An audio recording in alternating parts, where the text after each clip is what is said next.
یہ کہا جو شعلہ ہے دل میں تیرے، اس کی خاطر دوست رکھتا ہوں تجھے، جن میں رنگ و بو محبت کا ملے، ہاشم و محمود ہیں میرے لیے، پیشکش میری بہ سلطان زعم، با ہمسا آداب قرآن کریم، اہل حق کی بس یہی ہے کائنات، اس کے سینے میں نہا عین حیات، اس میں ہر ایک ابتدا کی انتہا، حیدر اس کے زور سے خیبر کشا۔ نادر شاہ نے کہا جو آگ تیرے بدن میں ہے، اس کی بنا پر میں تجھے اپنا عزیز سمجھتا ہوں۔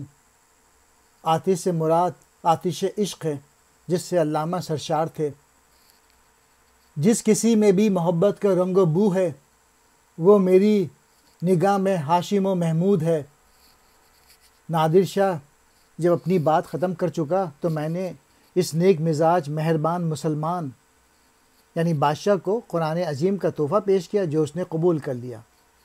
میں نے تحفہ پیش کرتے ہوئے کہا قرآن کریم اہل حق کا سرمایہ ہے، اور اس میں مکمل ضابطۂ حیات ہے، جس پر عمل سے زندگی کی بقا ملتی ہے۔ اس کتاب میں ہر چیز کی ابتدا اور انتہا موجود ہے۔ اسی کی قوت کے طفیل حضرت علی فاتح خیبر بنے۔